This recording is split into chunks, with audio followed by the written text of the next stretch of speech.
โดยกับสบายดีและสวัสดีเด้อพ่อแม่พี่น้องFCเบิดจุกุทุกคนบ่ว่าสิอยู่ภายในและก็ต่างประเทศเนาะแม่สมหวังกันยินดีต้อนรับเข้าสู่ช่อง YouTube ของแม่สมหวังชาแนลโดยมื้อนี้ก็แม่สมหวังมา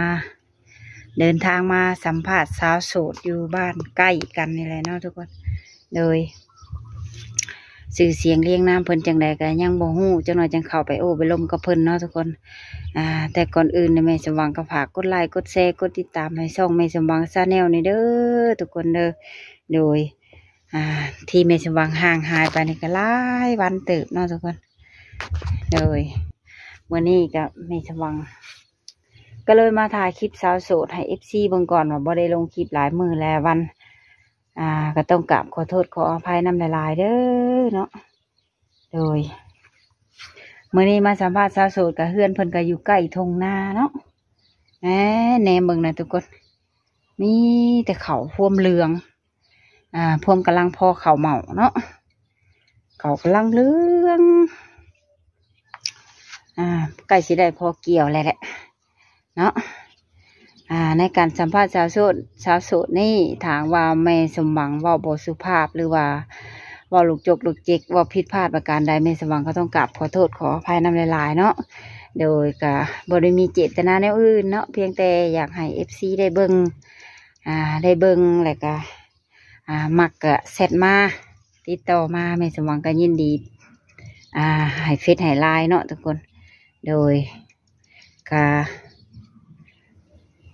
ตอนนี้ก็แดดแห้งอยู่ดิในการมาครั้งนี้ก็แม่สมหวังก็บ่ได้ขี่รถมาเนาะย่างมา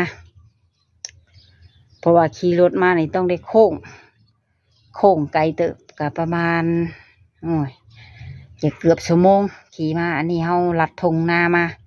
ย่างเอามาจะใกล้กว่าแต่ว่าต้องได้ย่างนี่ย่างลัดทงนามาทางนี้แหละก็ประมาณกิโลกว่าก็สืบกระเศร้าหัวใจเต้นตึบมันแดดแล้วมันนี่มันแดดแห้งหลังจากฝนตกมากันหลายมื้อหลายวันหากระแดดได้2 มื้อนี่วานนี่กระแดดแห้งมื้อนี่กระแดดแห้งแล้วก็เฮ็ดให้ทางไปทางมาเขาก็เริ่มแห้งเริ่มมั่งไปมาก็เริ่มสิสะดวกเนาะก็หวังว่าทุกคนที่เขามาเบิ่งก็หวังว่าสิ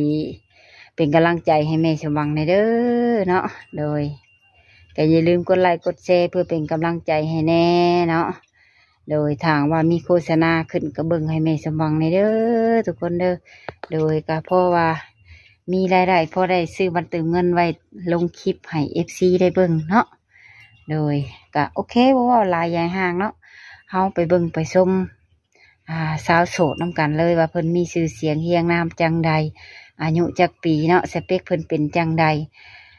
แล้วก็อีกอันนึงเนาะแม่สมหวังก็ลืมว่าต้องกราบขอโทษขออภัยสำหรับบรรดาท่านที่บ่มักแม่สมหวังมาสัมภาษณ์สาวโสดเนาะแม่สมหวังก็บ่มีทางเลือก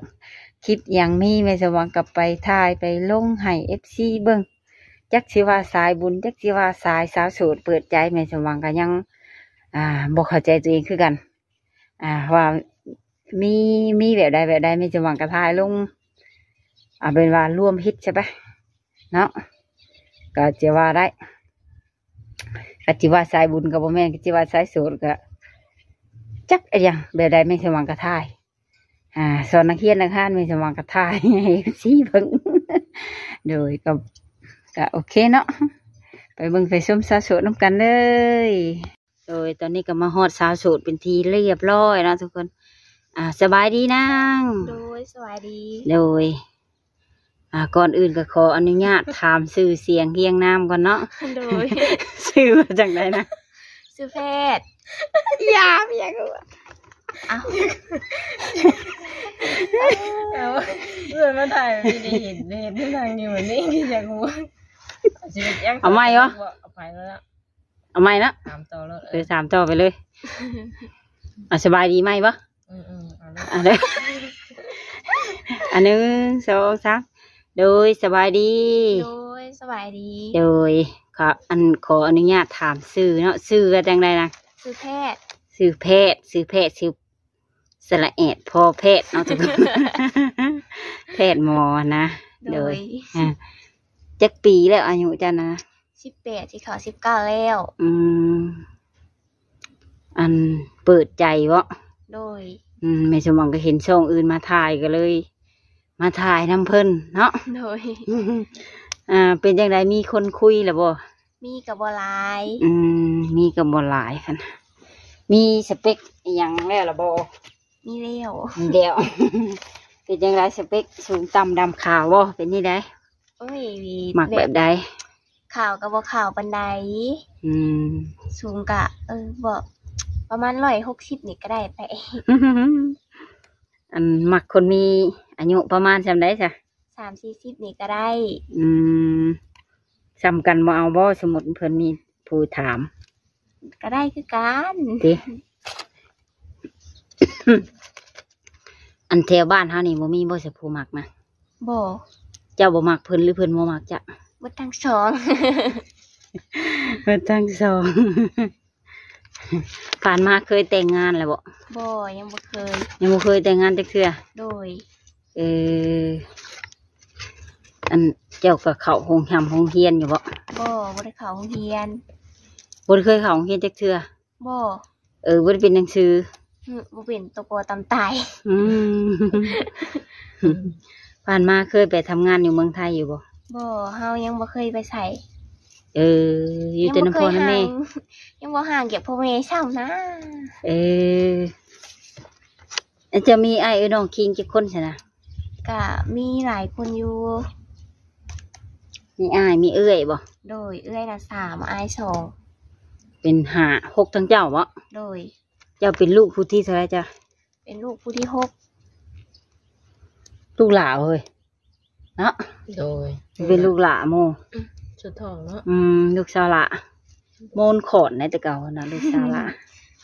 อันจะเปิดใจนี่กับพ่อแม่เจ้าก็ฮู้จักอยู่ว่าซั่นนะก็ฮู้จักพ่อแม่เจ้าไปไสมาคือเห็นพ่อเห็นแม่เพิ่นอยู่นาเพิ่นนอนนาโดยเจ้านอนเทือนโดยนอนเทือนกับไผนอนเทือนผู้เดียวนอนเทือนผู้เดียวตื่นเช้ามาแล้วไปนะโดยแล้วมื้อก็ได้ไปแล้วมื้อก็บ่ได้ไปมันก็เรียกแต่คนนัดถ่ายคลิปไปหน้าเฮ็ดเวียงไงแต่ไปหน้าไปเรียกงูควายจักโตกมัดเขาจักโตงัวว่าแบบ10 โตนี่แหละพอมันตายไปนำดิงู10 โตหลายเนาะโอ้ยผู้อื่นหลายกว่านี้อีก50ผู้จักโตกมาเข้าก็เป็นอีกเป็นกิ่งแบบบริงามซื่อๆเนาะทุกคนจากตอกมัดเข่าก็เป็นเนาะทั้งกิ่งทั้งงามเก่าเนาะผู้บางคนนี่ใหญ่ก็เพิ่นอีกจักว่าเป็นได้เนาะ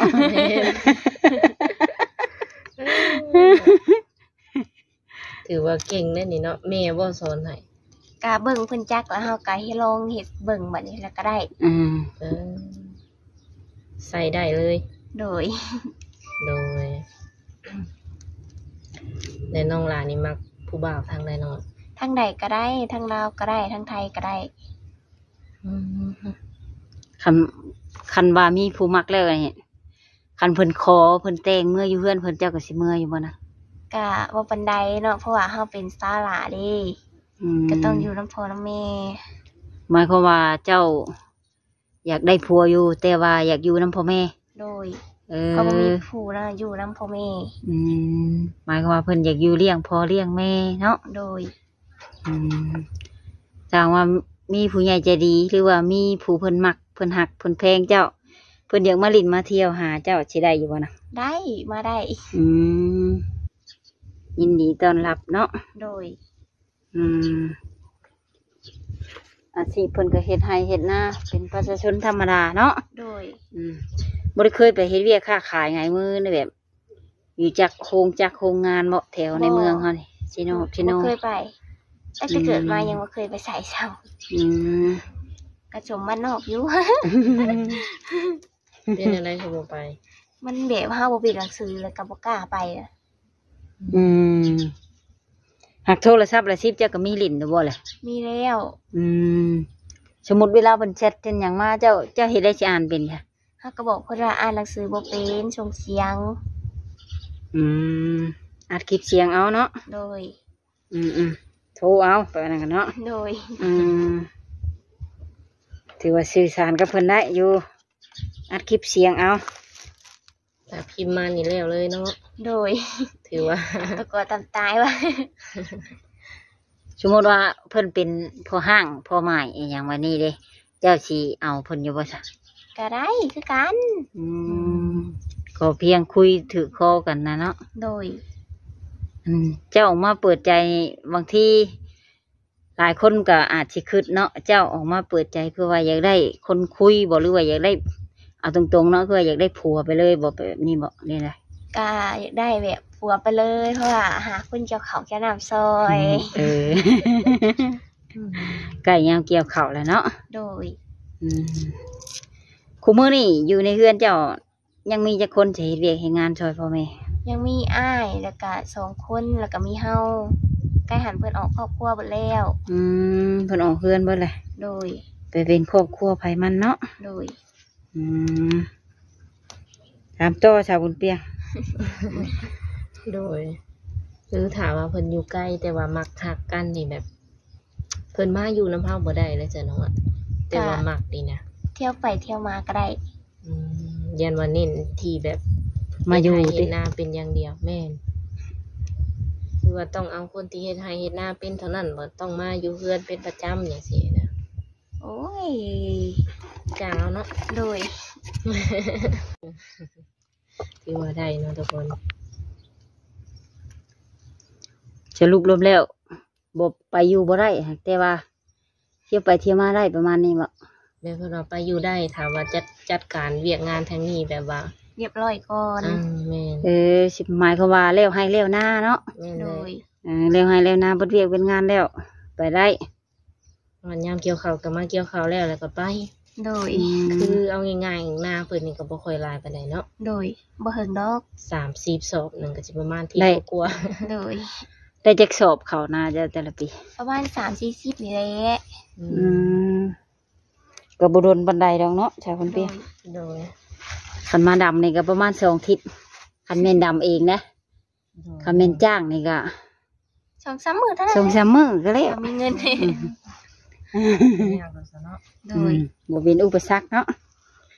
บัดนี้นิสัยใจคอของผู้ที่เจ้าสิมักนะเป็นจังไดเจ้าสิมักคนแบบใด เก็บใดก็ได้คะแนนนิสัยดี ต้องเอานิสัยมาก่อน แบบใดนิสัยดีที่เจ้ามัก โอ้ยไปจักว่าสิว่าแล้วบัดนี้ ใจร้อนใจเย็นบ่หรือว่าแบบใด ใจเย็นๆบ่ต้องใจร้อน มาทุกมื้อบ่ โดย ทุกเวลา โอ้ย แต่ทุกเวลาเฮาก็ค่าเวียกค่างานเนาะ อันนี้เจ้าเองในฐานะเจ้าเป็นคนอารมณ์แบบใดร้อนอยู่เย็น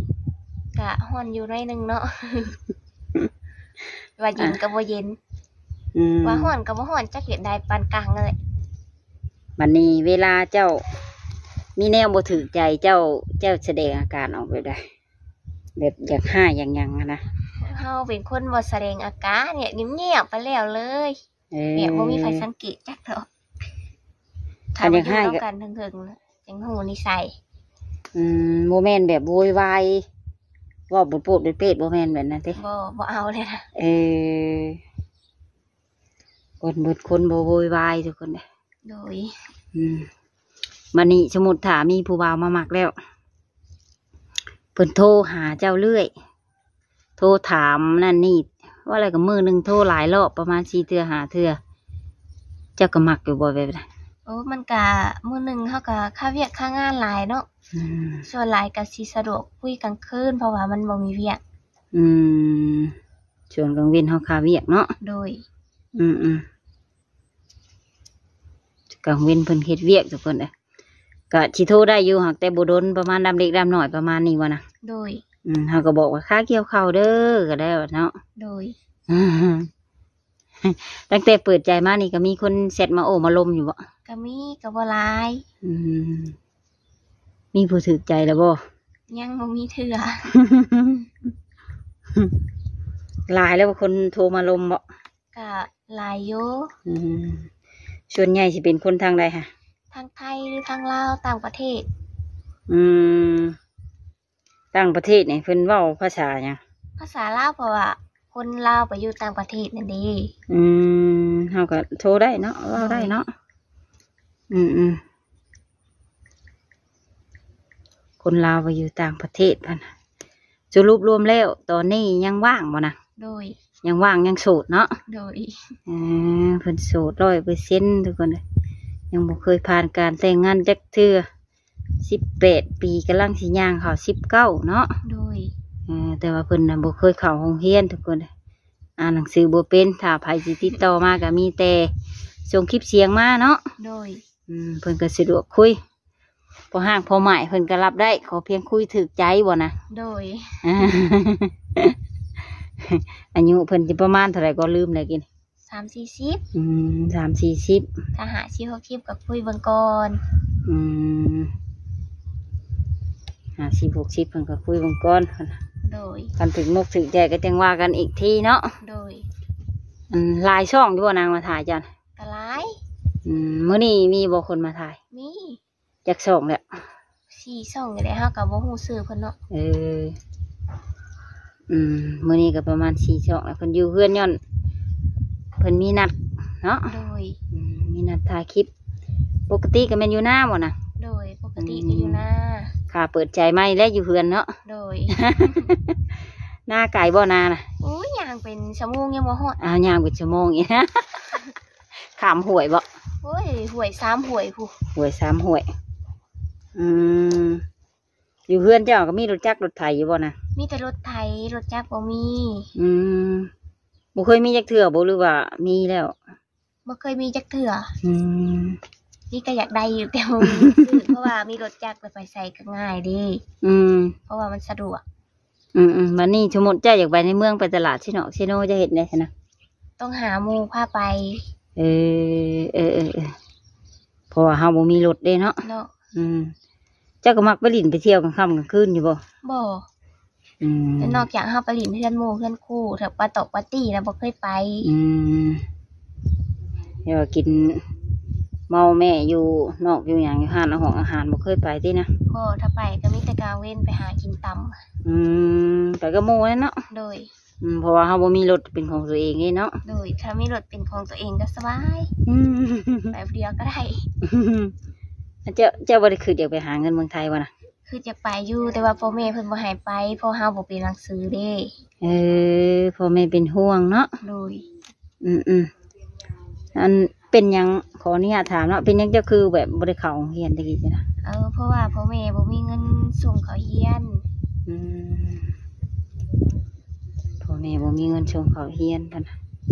เรียนอยู่บ้านเฮาได้นางบ่ได้เสียเงิน ตอนนั้นเฮาผัดอยู่แต่ให้แต่นาเนาะเพิ่นบ่ได้พาเขามาบ้านมาเมืองหาก็ได้เขามาบ้านไปกายนี่ เจ้าไหน โดย ปกติพ่อแม่พานอนนะ โดยเก็บต้นเก็บโสอยู่นาเพิ่นได้ ก็แม่จะหวังก็ว่าอยู่คือบ่เคยสู่เห็น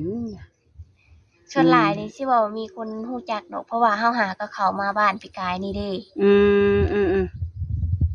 เพิ่นอยู่เนี่ยนะ โดย มีเถียงบักใหญ่แล้วบ่อยู่นาบ่นอนนา ธรรมดาบ่เถียงใหญ่ดอก ก็พออยู่ได้เนาะ โดย มีไฟโซลาร์เซลล์บ่ มีอยู่ก็พอได้ใต้เยิงกินข้าวเสียบโทรศัพท์อันนี้แต่ฝนตกก็บ่ได้คือกันแล้วมันบ่มีเสียงแดด อยู่เพื่อนเจ้านี่ก็ไฟฟ้าเขาแล้วบ่ เข้าแล้วหางยังทอบ่มีห้องน้ำ ยังบ่มีห้องน้ำเนาะ โดย เพิ่นก็มีเฮือนมีขีดตะไคร้แล้วแต่ทางตารางยังบ่ได้ก่อ โดย เป็นเฮือนใหม่เนาะ โดย ทางว่ามีคนอยากคุยนี่ก็พร้อมคุยว่าเจ้ากันนะ พร้อมคุย คุยถึกใจแล้วเจ้าก็สิแต่งสิเอาแบบนี้เลยบ่แบบคู่ชีวิตเลยบ่ โดยมันก็ต้องเบิ่งก่อนเห็นปุ๊บแล้วเสียบปั๊บมันก็บ่ได้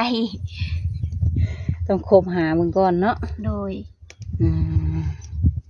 คบหาดูใจฮู้ทั้งพุ่นทั้งพี่ก่อนติ โดย พ่อแม่เพิ่นก็สะดวกอยู่ทุกคนเลยพ่อแม่เพิ่นก็ฮู้อยู่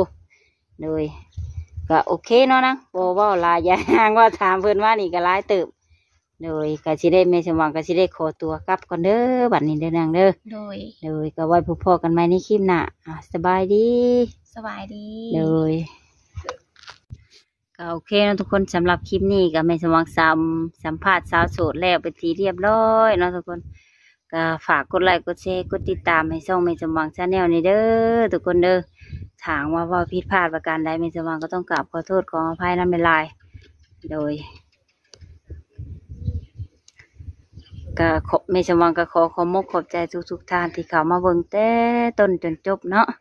ก็ขออวยพรให้พรแด่ทุกท่านจงมีสุขภาพเข้มแข็งมีอายุมั่นขวัญยืนเด้อความเจ็บบ่ให้ได้ความไข้บ่ให้มีให้หั่งให้มีให้ร่ำให้รวยเฮงรวยขึ้นกว่าเก่าเด้อโดยสำหรับคลิปนี้มาฮอดบอนนี่เนาะแม่สมหวังก็สิได้ขอจบคลิปไว้เพียงเท่านี้ไว้พบกันใหม่ในคลิปหน้าสำหรับคลิปนี้ก็สิได้กล่าวคำว่าสบายดีบ๊ายบาย